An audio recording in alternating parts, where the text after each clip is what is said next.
Think about the last time you lost someone. The phone call, the silence, the way the world kept spinning while yours stopped. You probably reached for someone else's hand. You might have lit a candle, or stood beside a grave, or simply cried until there was nothing left. These reactions feel so natural, so human, that you assume they're hardwired into you. But here's the thing. Grief is not just an emotion you feel. Grief is a behavior you perform. And your ancestors, long before they had language or cities or gods, were already performing it in ways that will completely change how you see yourself right now. You are sitting in a room lit by electricity, scrolling through a phone, surrounded by objects that didn't exist 200 years ago. But the shape of your grief, the way you hold it, the way you share it, the way you mark it, that shape is ancient. Far older than you think, and far stranger. Let's go back to a cave in Italy called Arene Candide. It's 27,500 years ago. A 15-year-old boy is walking through the forest when a bear attacks him. The animal tears through his jaw, his neck, his left shoulder. He doesn't die immediately. His community finds him, carries him to the cave, packs his wounds, and stays with him for days until he finally passes. Then they lay his body on a bed of red ochre.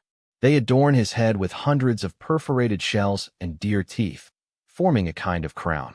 They place mammoth ivory pendants around his neck, decorated elk antler batons beside him, and a massive flint blade still clutched in his right hand.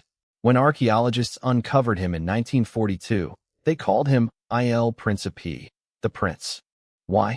Why would a group of hunter-gatherers, who had no surplus wealth, no written language, no organized religion, pour that much effort into one teenager's grave? Were they simply honoring a chief's son? Maybe. But here's the deeper question. Why honor anyone at all? Why not just leave the body where it fell? You might be thinking this was just one unusual group. But Arene Candide wasn't a one-off. The cave system itself was not considered habitable for long periods. It seems to have been a designated burial site, used repeatedly over thousands of years. People carried their dead to this specific place, generation after generation. They brought ochre from faraway sources. They invested time, energy, and emotional labor into something that had zero survival value. Why would evolution allow that? Let's go further back. Much further. In South Africa's Rising Star Cave system, a team led by paleoanthropologist Lee Berger made a discovery that still has the scientific community arguing. Deep underground, in chambers reachable only through narrow, dangerous passages, they found the remains of a species called Homo naledi. These were ancient hominins with brains about 1/3 the size of yours. And yet, the researchers concluded that Homo naledi intentionally buried their dead, carrying bodies more than 30 meters below the surface. This would be around 200,000 years ago, long before modern humans existed. Think about that.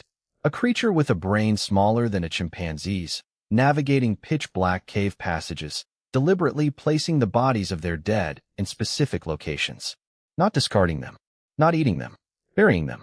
The eLife Journal published their findings in 2025, and while some scientists remain skeptical, the evidence for intentional funerary practice keeps growing. But surely this is just about disposal, not grief, right? Let's look at what the dead were buried with. At a 100,000-year-old site called Tinshemmet Cave in Israel, archaeologists found 5 early humans carefully arranged in fetal positions inside prepared pits. Beside them were objects, basalt pebbles, animal remains, fragments of red ochre. These objects had no practical use. They were sourced from hundreds of kilometers away. Experts believe they were part of rituals meant to honor the dead. This is an amazing revolutionary innovation for our species, said Yossi Zaidner, the excavation director from Hebrew University. It's actually the first time we are starting to use this behavior. Now ask yourself, what is a ritual? It's a repeated action that carries meaning beyond its practical purpose. And meaning beyond practicality is the definition of symbolic thought. These early humans weren't just disposing of bodies. They were saying something with those objects. They were communicating, to each other, to the dead, perhaps to something beyond. They were doing what you do when you place flowers on a grave or light a candle in memory. Let's go forward in time, to a child's grave in Kenya. At Ponga Yasedi Cave, a team from the Max Planck Institute uncovered the remains of a 2 to 3-year-old child buried 78,000 years ago. The child, nicknamed Mtoto, Swahili for child, was carefully laid in a prepared pit, seemingly wrapped in a shroud, head resting on a pillow. This is the oldest known human burial in Africa. Paul Pettit of Durham University, an expert on Paleolithic burial, said, "This is unambiguously a burial, unambiguously dated. Very early. Very impressive." And here's what Pettit finds most telling. Modern hunter-gatherer groups believe death is natural and inevitable, except for two exceptions: death through trauma and the death of infants and children. Perhaps we can see the shadowy emergence of the sense that death coming too early is unnatural and needs to be marked in some way that is different from the norm. So grief is not just about loss. It's about unfairness. Your ancestors, 78,000 years ago, already felt that a child's death was wrong, and they marked it. But wait, if grief is so ancient, why does it hurt so much? Why hasn't evolution edited it out? Because grief is not a bug. It's a feature. Think about what happens when you grieve. You reach out to others. You talk about the person who died. You remember them. You perform rituals that bring your community together. All of these behaviors strengthen social bonds. A group that mourns together stays together, and a group that stays together survives together. Archaeologists at the University of York have argued that the emergence of special treatment of the dead suggested grief at the loss of a loved one and a desire to soothe others' feelings. Grief, in other words, is social glue. Let's return to the Prince of Arene, Candide. That lavish burial wasn't just about the dead boy. It was about the living. It was about a community saying, "This person mattered to us. And because he mattered, we matter to each other." The grave goods, the shells, the ivory, the blade, those weren't for him. They were for them. They were a public declaration of value. Now look at what you do when you lose someone. You post a tribute online. You gather with family. You tell stories.